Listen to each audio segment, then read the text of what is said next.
Everyone, welcome to my blogs. ಎಲ್ಲ ಹುಷಾರಾಗಿದ್ದೀರಾ ಅನ್ಕೊಂತೀನಿ. ನಾನು ಕೂಡ ಹುಷಾರಾಗಿದ್ದೀನಿ. ಐ ಹೋಪ್ ಎಲ್ಲರೂ ನನ್ನ ವೀಡಿಯೋಸ್ನ ನೋಡ್ತಿದ್ದೀರಾ ಅನ್ಕೊಂತೀನಿ. ಇನ್ನು ಯಾರೆಲ್ಲ ನೋಡಿಲ್ಲ ಪ್ಲೀಸ್ ನನ್ನ ಚಾನಲ್ಗೆ ಹೋಗಿ ನನ್ನ ವೀಡಿಯೋಸ್ನ ನೋಡಿ. ಮತ್ತು ನಾನು ದೀಪಾವಳಿ ಹಬ್ಬದ್ದು ವೀಡಿಯೋನ ಇವಾಗ ಪೋಸ್ಟ್ ಮಾಡ್ತಾ ಇದ್ದೀನಿ. ಸೊ ಅದಕ್ಕೋಸ್ಕರ ಒಂದು ಎಕ್ಸ್ಕ್ಯೂಸ್ ಇರಲಿ. ಮತ್ತು ಸಲಾಡ್ ಬಗ್ಗೆ ಕೇಳಿದ್ರಿ ಅಲ್ವಾ, ಸೊ ಸಲಾಡ್ನ, ಹೆಲ್ದಿ ಸಲಾಡ್ನ ಇನ್ ಡೀಟೇಲ್ ಆಗಿ ಎಕ್ಸ್ಪ್ಲೇನ್ ಮಾಡಿದ್ದೀನಿ. ಅದು ನಿಮಗೆಲ್ಲ ಯೂಸ್ ಆಗ್ಬೋದು ಅನ್ಕೋತೀನಿ. ತುಂಬಾ ಒಳ್ಳೆ ರೆಸಿಪಿ ಅದು. ಇಷ್ಟು ಈ ವಿಡಿಯೋದಲ್ಲಿ ಕವರ್ ಆಗಿರುತ್ತೆ. ನಾನು ದೀಪಾವಳಿ ಹಬ್ಬದ ವಿಡಿಯೋನ ಲೇಟಾಗಿ ಪೋಸ್ಟ್ ಮಾಡ್ತಾ ಇದ್ದೀನಿ, ಕ್ಷಮೆ ಇರಲಿ. ಎಲ್ಲರಿಗೂ ದೀಪಾವಳಿ ಹಬ್ಬದ ಶುಭಾಶಯಗಳು. ದೀಪಾವಳಿ ಹಬ್ಬ ಆಗಿ ಆಲ್ಮೋಸ್ಟ್ 15-20 ಡೇಸ್ ಆಗೋಕ್ಕಾಯಿತು.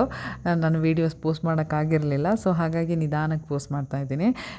ಎಲ್ಲರ ಮನೇಲೂ ದೀಪಾವಳಿ ಹಬ್ಬ ಸಡಗರದಿಂದನೇ ಆಚರಿಸಿದ್ದೀರಾ ಅಂತ ಭಾವಿಸ್ತೀನಿ. ನಮ್ಮ ಮನೇಲೂ ಅಷ್ಟೇ ಸಿಂಪಲ್ಲಾಗಿ ಹಬ್ಬನ ಸೆಲೆಬ್ರೇಟ್ ಮಾಡ್ಕೊಂಡ್ವಿ. ಬೆಳಗ್ಗೆ ಸ್ವಲ್ಪ ಹಬ್ಬ ಅಂತೇಳಿ ಬೇಗ ಎದ್ದು ಬಾಗಿಲಿಗೆ ಫಸ್ಟ್ ಪೂಜೆ ಮಾಡ್ಕೊಂಡ್ವಿ. ಯೂಶ್ವಲಿ ಹಬ್ಬ ಅಂದರೆ ಕೆಲಸ ಜಾಸ್ತಿ, ಆದರೆ ಕೆಲಸದ ಜೊತೆಗೆ ಉತ್ಸಾಹನೂ ಜಾಸ್ತಿ ಇರುತ್ತೆ. ಯಾಕಂದರೆ ಹಬ್ಬ ಅನ್ನೋ ಒಂದು ಪಾಸಿಟಿವ್ ವೈಬ್ಸ್ ಇರುತ್ತೆ. ಎಲ್ಲರ ಮನೆಯಲ್ಲೂ ಹಾಗೇನೆ ಅಲ್ವಾ, ಕೆಲಸನ ಅಷ್ಟು ಖುಷಿಯಿಂದ ಕೆಲಸ ಮಾಡ್ಕೊತೀವಿ. ದೇವ್ರ ಮನೆ ಎಲ್ಲ ಕ್ಲೀನ್ ಮಾಡ್ಕೊಳ್ಳೋದಾಗಿರ್ಬೋದು ಅಥವಾ ಮನೆ ಕೆಲಸ ಆಗಿರ್ಬೋದು. ಯೂಶ್ವಲಿ ದಿನ ಮಾಡೋದಕ್ಕಿಂತ ಸ್ವಲ್ಪ ಫಾಸ್ಟಾಗಿ ಮಾಡ್ಕೊತೀವಿ. ಬೇಗ ಥರ ತಿಂಡಿ ಎಲ್ಲ ಮಾಡ್ತೀವಿ. ಇಲ್ಲಾಂದರೆ ಒಂದೇ ತಿಂಡಿ, ಪಲಾವ್ ಆಗಿರ್ಬೋದು, ದೋಸೆ ಆಗಿರ್ಬೋದು ಅಥವಾ ಬೇರೆ ಏನೇನೋ. ಹಬ್ಬ ಅಂತ ಹೇಳಿದರೆ ಹಬ್ಬಕ್ಕೆ ತಕ್ಕಂತೆ ತಿಂಡಿಗಳನ್ನ ಮಾಡ್ಕೊತೀವಿ. ಈಗ ದೀಪಾವಳಿ ಅಂದರೆ ಯೂಶ್ವಲಿ ದೋಸೆ, ಸೋರೆಕಾಯಿ ಪಲ್ಯ ಮಾಡ್ತೀವಿ ಎಲ್ಲರ ಮನೇಲೂ. ಅದ್ರ ಜೊತೆಗೆ ಏನು ಬೇಕನ್ಸುತ್ತೆ ಅದು ಮಾಡ್ತೀವಿ. ನಾನು ಸ್ವಲ್ಪ ಪಲಾವ್ ಮಾಡಿದೆ, ಮೊಸರು ಗಜ್ಜು ಮಾಡಿದ್ದೆ, ಪಾಯಸ, ಬಜ್ಜಿ ಮತ್ತು ಒಬ್ಬಿಟ್ಟೆಲ್ಲ ಹೀಗೆ ಹಬ್ಬಕ್ಕೆಲ್ಲ ಮಾಡ್ಕೊಂಡಿದ್ವಿ. ನಾನು ಮತ್ತೆ ಅಡುಗೆ ಮನೆಯಲ್ಲಿ ತಿಂಡಿ ಮಾಡೋದ್ರೊಳಗಡೆ ಮಾವ ಪೂಜೆ ತಯಾರಿ ಎಲ್ಲ ಮುಗಿಸಿ ಪೂಜೆನೂ ಮಾಡಿದರು. ಮಾವೊಂದು ಪೂಜೆ ಎಲ್ಲ ಆದಮೇಲೆ ನಾವು ದೇವ್ರ ಹತ್ರ ಏನೇನು ಬೇಕು, ಕಷ್ಟ ಸುಖ ಇರುತ್ತಲ್ವ, ಎಲ್ಲನೂ ದೇವ್ರ ಹತ್ರ ಕೇಳ್ಕೊಂಡ್ವಿ. ದೇವರು ನಮಗೆ ಆಶೀರ್ವಾದ ಮಾಡಲಿ ಅಂತ ಬಯಸ್ತೀವಿ. ನಿಮಗೂ ಎಲ್ಲ ಹಾಗೆ ನಿಮ್ಮದು ಆಸೆ ಆಕಾಂಕ್ಷೆಗಳು ಏನೆಲ್ಲ ಇದೆ ಈಡೇರಲಿ ಅಂತ ಕೇಳ್ಕೊತೀನಿ ದೇವ್ರ ಹತ್ರ. ಪೂಜೆ ಎಲ್ಲ ನೆಮ್ಮದಿಯಿಂದ ಮುಗಿಸಿ ನಾವೆಲ್ಲ ಅಡುಗೆ ಮಾಡಿದ ಮೇಲೆ ತಿನ್ನಲೇಬೇಕಲ್ವ. ಸೊ ಹಾಗಾಗಿ ಏನೆಲ್ಲ ಮಾಡ್ಕೊಂಡಿದ್ವಿ, ಕುಟುಂಬ ಸಮೇತ ನಾವೆಲ್ಲರೂ ಒಟ್ಟಿಗೆ ಕೂತ್ಕೊಂಡು ಊಟ ಮಾಡಿದ್ವಿ. ಒಂದೇನು ಬೇಜಾರೇನೆಂದರೆ ನನ್ನ ಮಗಳು ಸಮೃದ್ಧಿ ದೀಪಾವಳಿ ಹಬ್ಬದ ದಿನ ಊರಿಗೆ ಹೋಗಿದ್ಲು. ಪೂಜಾ ಅವ್ರು ಬಂದಿದ್ರು ಅಂತ ಹೇಳಿ ಊರಿಗೆ ಹೋಗಿದ್ಲು. ಸೊ ಅವಳದು ಪ್ರೆಸೆನ್ಸ್ ಇರಲಿಲ್ಲ ನಮ್ಮ ಮನೇಲಿ. ನಾನು, ಮಗ, ಹಸ್ಬೆಂಡ್ ಮತ್ತು ಅತ್ತೆ ಮಾವ ಇಷ್ಟು ಜನ ಇದ್ದು. ದೀಪಾವಳಿ ಹಬ್ಬ ಅಂದರೆ ಸಂಜೆನೇ ಸ್ಪೆಷಲ್ ಅಲ್ವಾ, ಹಾಗಾಗಿ ಸಂಜೆ ಬರೋದನ್ನೇ ಕಾಯ್ತಾ ಇದ್ವಿ. ಸಂಜೆ ಆಯಿತು, ಯಾಕಂದರೆ ದೀಪ ಹಚ್ಚಿ ಪಟಾಕಿ ಹೊಡೆಯೋದೇ ಒಂಥರ ಮಜಾ ಅಲ್ವಾ. ನನಗೆ ಸ್ವಲ್ಪ ಪಟಾಕಿ ಅಂದರೆ ಭಯ, ಆದರೆ ಗಂಡು ಮಕ್ಳಿರೋರ ಮನೇಲಿ ಪಟಾಕಿ ತರಲೇಬೇಕು, ಹೊಡಿಲೇಬೇಕು. ಹಾಗಾಗಿ ನಮ್ಮ ಮನೇಲೂ ನನ್ನ ಮಗ ಇರೋದ್ರಿಂದ ಅವನು ಒಂದು ವಾರದಿಂದನೇ ಅವ್ರ ಅಪ್ಪಂಗೆ ಹಿಂಸೆ ಕೊಡ್ತಾ ಇದ್ದ ಪಟಾಕಿ ಬೇಕು ಅಂತ. ಬಟ್ ಪಟಾಕಿ ತಂದಿದ್ದು ಹಬ್ಬದ ದಿನನೇ. ನನ್ನ ಮಗನೂ ನನ್ನ ಜೊತೆ ದೀಪಗಳನ್ನೆಲ್ಲ ಸ್ವಲ್ಪ ಹತ್ತಿಸಿ ಅವನು ಸ್ವಲ್ಪ ಖುಷಿಪಟ್ಟ, ಎಂಜಾಯ್ ಮಾಡ್ದ. ಮತ್ತೊಂದು ಸ್ವಲ್ಪ ಅವ್ರ ಅಜ್ಜಿ ಎಲ್ಲೋ ಹೊರಗಡೆ ಹೋಗಿದ್ರು ಅಂತ ಹೇಳಿ ಅಜ್ಜಿ ಬರಲಿ ಅಂತ ಪಟಾಕಿ ಹೊಡಿಯೋಕೆ ಕಾಯ್ತಾ ಇದ್ದ. ಅಜ್ಜಿನೂ ಆಲ್ಮೋಸ್ಟ್ ಒಂದು ಪಟಾಕಿ ಹೊಡೆಯೋ ಟೈಮಿಗೆ ಬಂದು. ನಾನು ಈ ಸಲ ನಮ್ಮನೆ ದೀಪಾವಳಿ ಹಬ್ಬನ ನಿಮ್ಮ ಹತ್ರ ಎಲ್ಲ ಶೇರ್ ಮಾಡ್ಕೊತಿರೋದು ತುಂಬಾ ಖುಷಿ ಇದೆ. ದೇವರು ಎಲ್ಲರಿಗೂ ಆರೋಗ್ಯ ಆಯಸ್ಸು ಕೊಟ್ಟು ಕಾಪಾಡಲಿ ಅಂತ ದೇವ್ರ ಹತ್ರ ಬೇಡ್ಕೊತೀನಿ. ನನ್ನನ್ನು ಸೇರಿಸಿ ಸಮೇತ ಎಲ್ಲರಿಗೂ ಏನೇ ಕೆಟ್ಟದಿದ್ರು ಎಲ್ಲ ಕೆಟ್ಟದೆಲ್ಲ ಕಳೆದು ಎಲ್ಲ ಒಳ್ಳೇದಾಗಲಿ ಅಂತ ಬೇಡ್ಕೊತೀನಿ. ಪಟಾಕಿ ಹೊಡಿಲಿಕ್ಕೆ ಶುರು ಮಾಡ್ದ. ಈ ರೀತಿಯಲ್ಲಿ ನಮ್ಮನೆ ದೀಪಾವಳಿ ಹಬ್ಬನ ನಾವು ಸಿಂಪಲ್ಲಾಗಿ ಖುಷಿಯಿಂದ ಸೆಲೆಬ್ರೇಟ್ ಮಾಡ್ಕೊಂಡ್ವಿ. ಸುಮಿತ್ಗೆ ಆ್ಯಕ್ಷನ್ ಮೂವಿ ಅಂದರೆ ತುಂಬ ಇಷ್ಟ. ಸೊ ಹಾಗಾಗಿ ಮೂವಿಗೆ ಹೋಗಬೇಕು ಅಂದ್ಕೊಂಡ್ವಿ. ಸಮೃದ್ಧಿ ಬರಲಿ ಅಂತ ಕಾಯ್ತಾ ಇದ್ವಿ. ಅಪ್ಪ, ಅಮ್ಮ, ನಾನು, ಅಣ್ಣ ಎಲ್ಲರೂ ಫಿಲಮಿಗೆ ಹೋಗ್ತಿದ್ದೀವಿ. ಅವರೆಲ್ಲ ಫಿಲಮ್ ನೋಡಕ್ಕೆ ಹೋಗ್ತಿದ್ದಾರೆ. ನಾನು ಪಾಪ್ಕಾರ್ನ್ ತಿನ್ನಕ್ಕೆ ಹೋಗ್ತಿದ್ದೀನಿ. ಚಿಕ್ಕವ ದೀಪಾವಳಿ ಎಲ್ಲ ಮುಗಿಸಿ ಮನೆಗೆ ಬಂದ್ಲು. ಹಾಗೆ ಮೂವಿಗೆ ಹೋಗಬೇಕು ಅಂದ್ಕೊಂಡಿದ್ವಲ್ಲ, ಸೊ ಹಾಗಾಗಿ ಇವತ್ತು ಮೂವಿಗೆ ಅಂತ ಹೊರಡ್ತಾ ಇದ್ದೀವಿ. ನಾವು ಮೂವಿ ಪ್ಲ್ಯಾನ್ ಮಾಡಿದಾಗ ಬಗೀರಾ ಮೂವಿ ರಿಲೀಸ್ ಆಗಿತ್ತು. ಸೊ ಹಾಗಾಗಿ ಅದಕ್ಕೇ ಹೋದ್ವಿ. ಬಟ್ ಅಲ್ಲಿ ನೋಡುವಾಗ, ಥಿಯೇಟರ್ನ ನೋಡುವಾಗ ಅದೆಷ್ಟು ಖುಷಿ ಆಯಿತು ಅಂದರೆ, ಹೌಸ್ ಫುಲ್ ಆಗಿತ್ತು, ಫುಲ್ ಕ್ರೌಡ್ ಇತ್ತು. ಹೀಗೆ ನಮ್ಮ ಕನ್ನಡ ಭಾಷೆ, ಕನ್ನಡ ಮೂವೀಸ್ ತುಂಬ ಬೆಳಿಬೇಕು ಅನ್ನೋದೇ ನನ್ನ ತುಂಬ ಆಸೆ. ಶ್ರೀಮುರಳಿ ಅವ್ರದ್ದು ಆ್ಯಕ್ಟಿಂಗ್ ಅಂತೂ ತುಂಬಾ ಚೆನ್ನಾಗಿದೆ. ಇವಾಗ ನೀವು ನೋಡ್ತಾ ಇರೋದು ಸ್ಕ್ರೀನ್ ಎಲ್ಲ ಲೈಟ್ಸ್ ಆನ್ ಆದಾಗ ಬಂದಿರೋ ಸ್ಕ್ರೀನ್ಸ್. ಬಟ್ ಲೈಟ್ ಆಫ್ ಆದಾಗ ನಾನು ಯಾವುದೇ ರೀತಿ ವಿಡಿಯೋ ಮಾಡಿಲ್ಲ. ನಮ್ಮ ಚಿಕ್ಕವ್ವ ಮೂವಿಗೆ ಬಂದಿರೋ ಇಂಟೆನ್ಷನ್ ಇವಾಗ ಫುಲ್ಫಿಲ್ ಆಗೋ ಟೈಮ್. ಅವಳಿಗೆ ಬೇಕಾಗಿರೋದೇ ಅವಳಿಗೆ ಪಾಪ್ಕಾರ್ನ್ ಮತ್ತು ಈ ಥರ ಜ್ಯೂಸ್ ಅಥವಾ ಸ್ನ್ಯಾಕ್ಸ್ ಏನಾದರೂ. ಅದೇ ಇದಕ್ಕೋಸ್ಕರನೇ ಅವಳು ಮೂವಿಗೆ ಬರೋದು. ಬಿಟ್ಟೋದ್ರೂ ಅಳ್ತಾಳೆ, ಕರ್ಕೊಂಡೋದ್ರೆ ಮೂವಿ ಅಂತೂ ಅವಳಿಗೆ ಅರ್ಥ ಆಗೋದಿಲ್ಲ. ಸೊ ಇದಕ್ಕೋಸ್ಕರನೇ ಬರೋದು ಅವಳು. ಸೊ ಹಾಗಾಗಿ ಅವಳಿಗೆ ಏನು ಬೇಕು ಅದನ್ನು ತೆಗೆಸ್ಕೊಂಡು ಅವಳು ಪಾಡಿಗೆ ಅವಳು ತಿನ್ಕೊಂಡು ಮಜಾ ಮಾಡ್ತಿದ್ದಾಳೆ. ಮೂವಿ ಅಂತೂ ತುಂಬಾ ಚೆನ್ನಾಗಿತ್ತು. ಸ್ವಲ್ಪ ಜಾಸ್ತಿ ಆ್ಯಕ್ಷನ್ ಇತ್ತು. ಆ್ಯಕ್ಷನ್ ಇಷ್ಟಪಡೋರಿಗಂತೂ, ನನ್ನ ಮಗನಿಗಂತೂ ತುಂಬಾ ಆ್ಯಕ್ಷನ್ ಇಷ್ಟ. ಸೊ ಹಾಗಾಗಿ ಅವನಿಗಂತೂ ಸಿಕ್ಕಾಪಟ್ಟೆ ಇಷ್ಟ ಆಯಿತು. ನನಗೂ ಅವನು ಇಷ್ಟ ಆಯ್ತಲ್ಲ ಅಂತೇಳಿ ನನಗೂ ಆ್ಯಕ್ಚುಲಿ ಮೂವಿ ಇಷ್ಟ ಆಯಿತು. ನನ್ನ ಪರ್ಸ್ನಲ್ ಒಪಿನಿಯನ್ ಏನು ಅಂದರೆ, ಎಲ್ಲರೂ ಮೂವೀಸ್ನ ಥಿಯೇಟರ್ಗೆ ಬಂದು ನೋಡಿ, ಕನ್ನಡ ಮೂವೀಸ್ನ ಎಲ್ಲರೂ ಆದಷ್ಟು ಸಪೋರ್ಟ್ ಮಾಡಿ ಬೆಳೆಸಿ ಅಂತ ಕೇಳ್ಕೊತೀನಿ. ಇವಾಗ ಅಮ್ಮ ಹೇಳ್ಕೊಟ್ಟಿರೋ ಹೆಲ್ದಿ ಸಲಾಡ್ ಹೇಗೆ ಮಾಡೋದು ಅಂತ ನೋಡೋಣ. ಹೆಲ್ದಿ ಸಲಾಡ್ ಮಾಡೋಣ ಅಂತ ಹೇಳಿ. ಅದು ಶುಗರ್ ಪೇಷಂಟ್ ಅವ್ರಿಗೂ ಒಳ್ಳೇದು, ಮತ್ತೆ ಡಯಟ್ ಮಾಡೋರ್ಗೂ ಒಳ್ಳೇದು, ಮತ್ತೆ ಸ್ಕಿನ್ನಿಗೆ ಅಂತೂ ತುಂಬಾನೇ ಒಳ್ಳೇದು. ಒಂದ್ಸಲ ಮಾಡಿಟ್ಕೊಂಡ್ರೆ 1-2 ಟೈಮ್ಸ್ ತಿನ್ಬೋದು ಫ್ರಿಜ್ಜಲ್ಲಿ ಇಟ್ಕೊಂಡು. ಸೊ ನಮಗೆ ಡಯಟ್ ಆದಂಗೂ ಆಗುತ್ತೆ, ಬ್ಯಾಲೆನ್ಸ್ ಆಗುತ್ತೆ.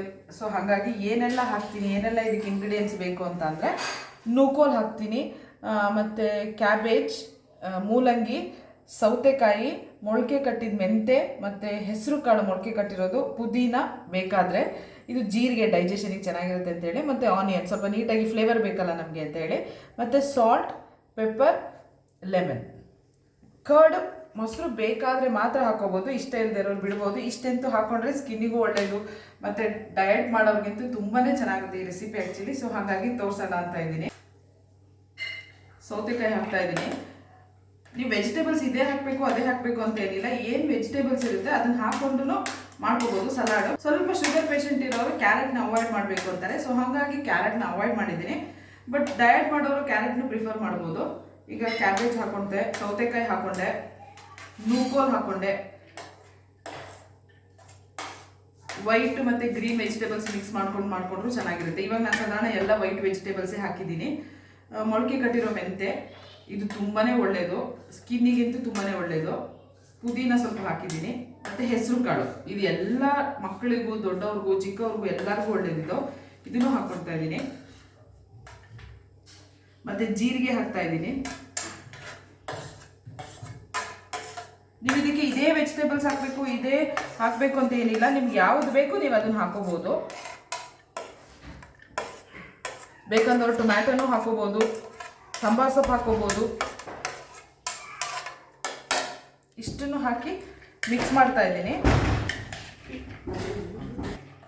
ಒಂದು ಸ್ವಲ್ಪ ಸಾಲ್ಟ್, ಅಂದರೆ ನಮ್ಮ ಟೇಸ್ಟಿಗೆ ಎಷ್ಟು ಬೇಕಷ್ಟು ಸಾಲ್ಟ್ ಹಾಕೋತಾ ಇದ್ದೀನಿ.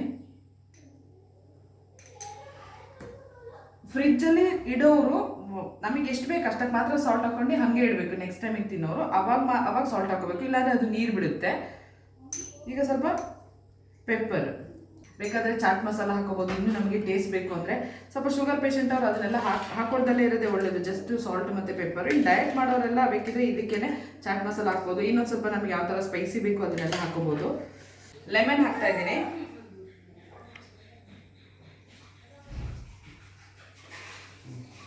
ಲೆಮನ್ ಹಾಕೋದ್ರಿಂದ ಟೇಸ್ಟ್ ಚೆನ್ನಾಗಿ ಸಿಗುತ್ತೆ.